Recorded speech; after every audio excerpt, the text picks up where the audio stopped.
Hi everyone, welcome to our 60 days debug course. Before I start the video, just a quick reminder, if you haven't already subscribed, please subscribe. We post new DevOps video daily at 7 p.m. And basically after complete the 60 days course, I will also upload some DevOps video which is mainly professional DevOps career phase in their professional life. So I try to upload lots of DevOps video also, so don't miss those videos. So I recommended you to subscribe these channels, then when I upload any kind of video you can get the notification and you can get the video. So today is our day 11 class. So in this topics, our class topics is like real-time Docker troubleshooting. So DevOps engineer will face some issue when they are creating or using Docker. So let me scroll up.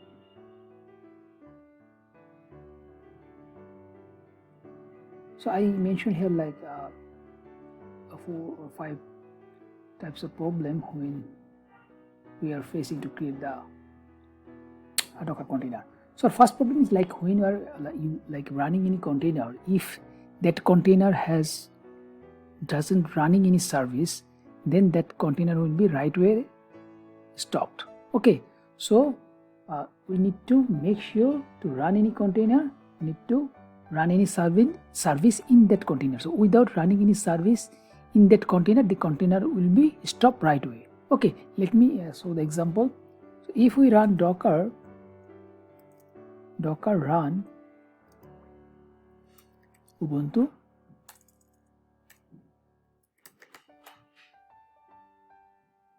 so if we run docker ps, this is like already running in before that was not that container. So if I run docker ps -a, we can see this ubuntu is running and it's right away it's exited and it's just 11 seconds ago. So why this container is exited right away? Because there is nothing, any service running on that container, that's why it's exited. So like if I run any service, then it will be active and we can see the container is running. So for doing that, like if we add any terminal in that container, then it can be added. So let me run the command docker run -itd. So it is the indirectly terminal. So one terminal is running on that container. So the container will be running. So itd, then like ubuntu. So now if I type docker ps, we can see the container is running.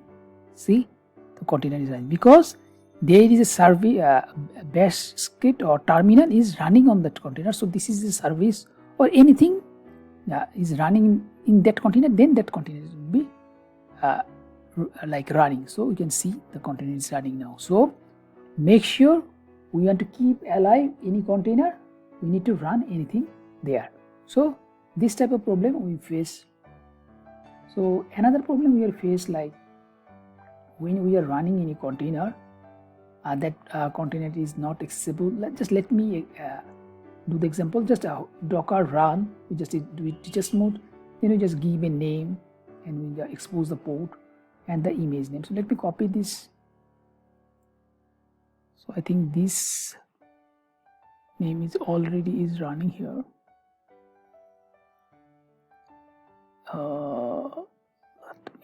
Let me run it. 8080.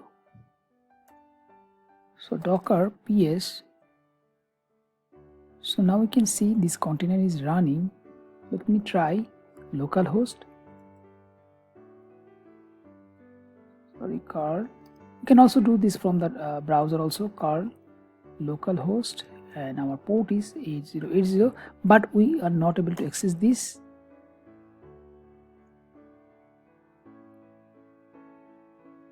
Indication required, there is some problem. This is for like local PC. Let me run in the remote server docker ps. So let me run here because in my local PC some issue is happening. So running docker ps, we can see the container is running. So if I type curl localhost then we will see we are not able to access this page. You can see the connection is reset. So for that something is happening in the image. So first we need to check the image. So if we want to check the image, we are using the nginx image docker image ls. So this image and the tag, so we can check the history to see the image layer. So history, then the image name. So we can see the layer. So here you can see the image, nginx image is exposed port is 80, but we are using 81. That's the problem. This image is not serve the data. So let me stop that container of docker ps. So docker ps docker minus rm minus f is the forcefully we delete and stop the container. So 76 the container name. So docker, just copy that command is best way. So instead of 81, if we use now 80, so docker yes, we can see now container is running. So curl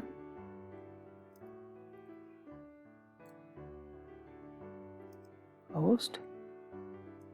So now you can see the nginx default page is showing. Same thing we can also use from browser also, but for time saving we are just showing from here. So now we can see the image is showing the website. So these are you can basically R&D the image portion. So what command I use and they also show here. So docker ps, you can see the container running container, then inspect the container name and grab the IP address also. Like if we have to see the IP address of this container, so we already know docker inspect the container name is web, I think.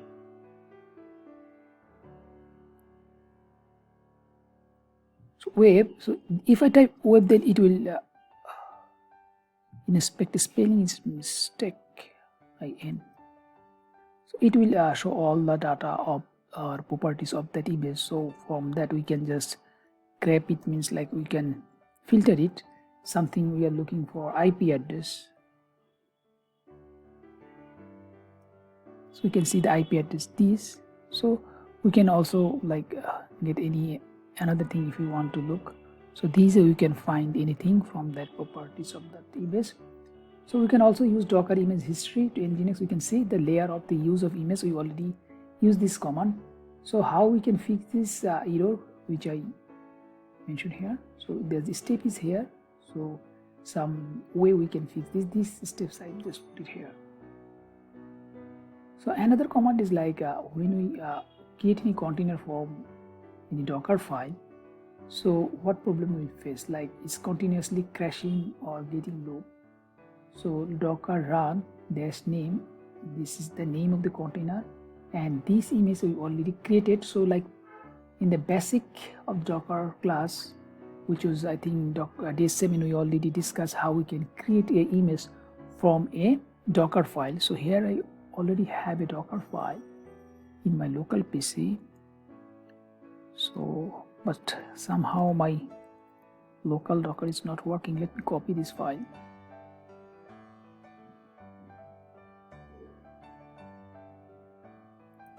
mkdir 3 cd3 cat.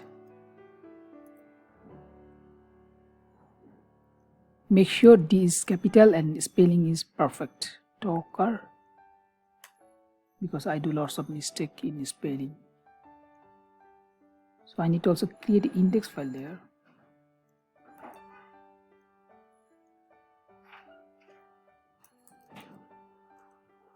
Okay, so by this 3 file we can create a docker file. So let me create a docker image. So docker build -t if you want to name any image. So web1, then the Docker file location. So our Docker file is here, so we can just put it here.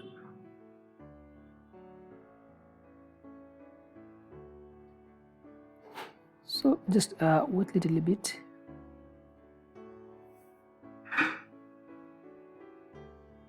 So we can see our image is created. So we can see web1 image is created.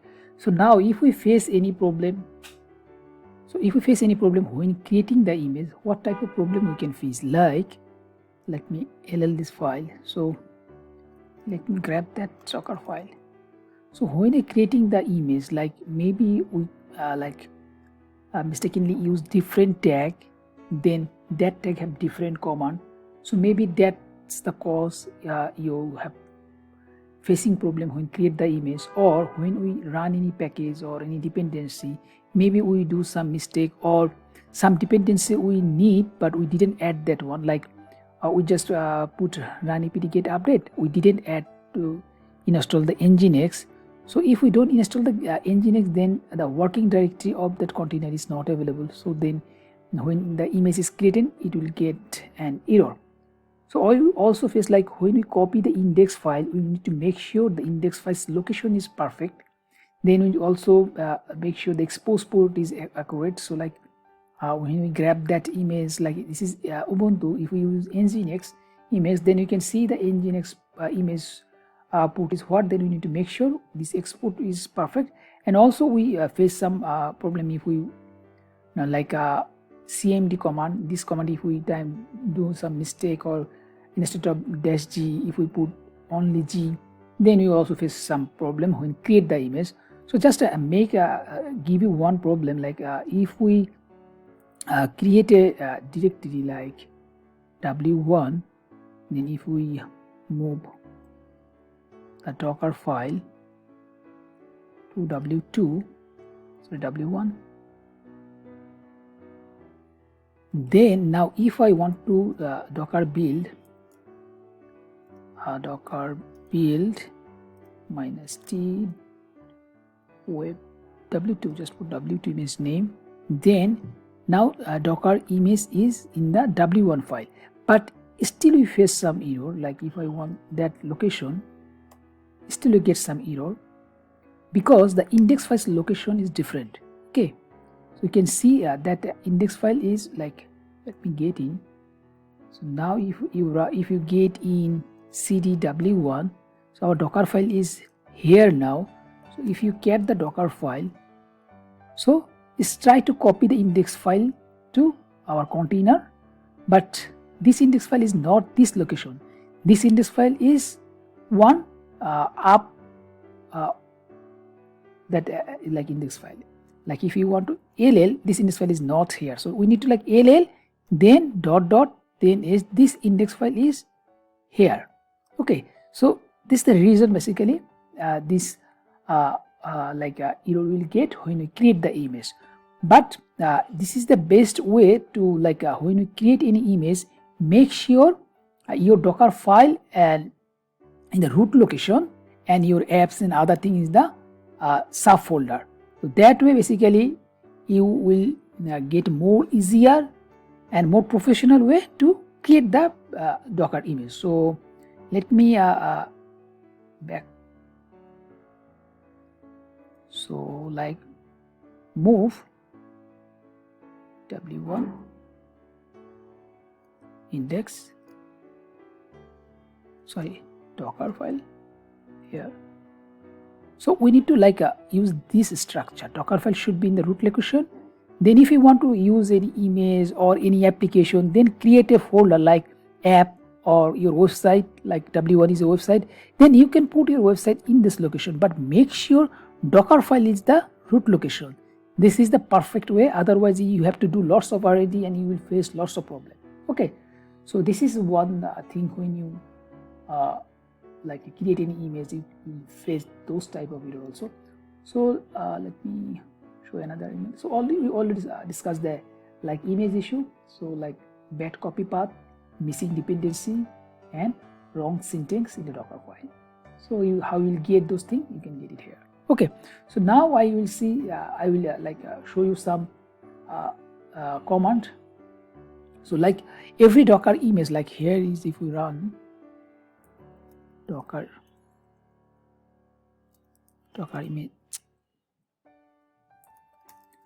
image ls, so you can see every image has a size.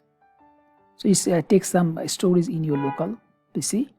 So like if you want to see like how system occupied your storage, then you can just run the Docker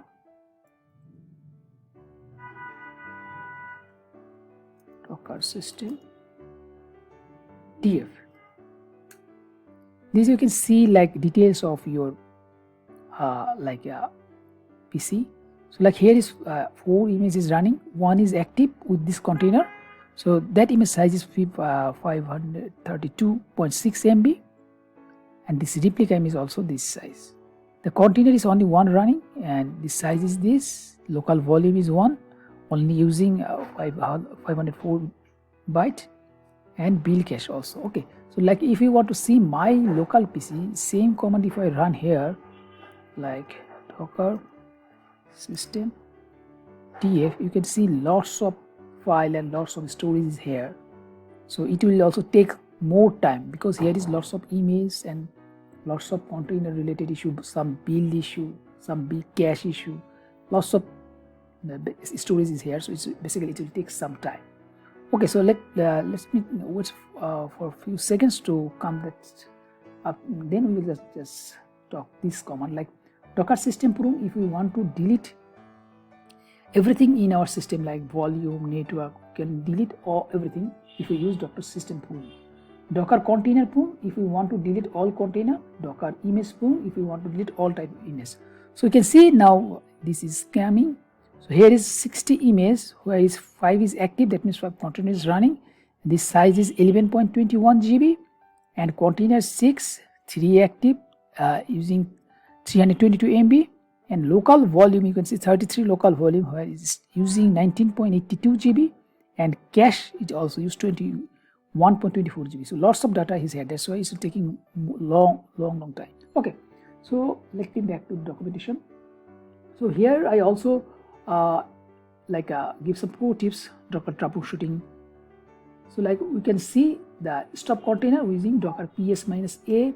We can see the log continuously if you want to see the when you're using web server nginx or Apache. So if you want to see the continuous log, then you can use Docker log -f, then the container name. Then we can see the continuous log is coming. We can see the logs to troubleshoot. So if we want to log in any container, so you already know Docker exe-it container name, then use the bash script or sh script or bmesh, what script available that container support. We can see to from the image from the Docker Hub which bash script is available in that container. You can get it from there. So using that bash script, then you can get in the login that container.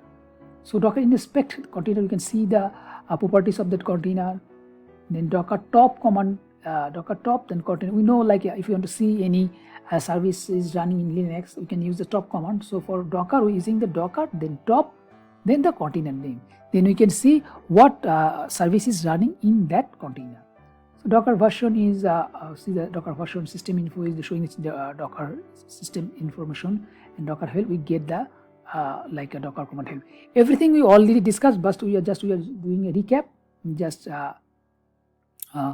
I give you a recap basically. So we already see the image related command image section. Just give you overview. So Docker pull image name, we can download the image, Docker images or Docker image ls. Both command is working fine. You can see the images in our local PC. Docker rami, then image name. We can delete the image. Docker tag image. Then we can tag any image. That means we can copy a different name like this. So Docker build -t if you want to give any name and the location of the Docker file. Docker inspect image name. We can see the image details, and history is the layer of that image. What layer is using, what command is using. We can see Docker history command. So for container command, we can use Docker run, then the image name. If we want to right away when we container is run, we can get login, then you can use Docker run -it, then image name, then the bin bash, then right away when the container created, we can get login that container. So if we use -d, then it will be run in the background, which is called detached mode. Then if we want to give any name of that container, we can use -name tag, then the name of the container. If we use -p, this is the host port and this is the container port. Make sure for mounting anything, for environment, if we use any environment variable, then you can use this. Then docker ps -a, it's showing the like stop and running wall container. Docker stop the container name, it will stop the container, start, it will start the container, restart, it will restart the container, rm, it will remove the container, exe-it, then container, then shell, it will log into the container, then docker logs, it will show, then container, it will show the log of that container, inspect the details or properties of that container. Volume, also we can already shown in my volume section. So docker volume, create the name, it will create the volume with this name. Then docker volume headers, you can see all volume available in our local PC. Docker volume inspect, you can see the specific volume details. Then we can delete for volume by using rm. Then for mounting, we can use this command. For network issue, we can use cd network ls. For creating any network, for just docker network, then create the network name, inspect, same way you can see the network details. For connecting any network to any container, so like docker network, then connect, then what network you use, give that name, then what container you want to use to this network, give that container name. So in all this network command and hands-on we already saw in our network section. So for deleting any network, just docker network rm, the network name. So here I also give some docker build command to docker build -t, give the name of that image. So here I use, like if I want to docker build, when you use -f, if the docker file is not the same name or if the docker file has different name, so we can put the exact location. Like if our file is -f,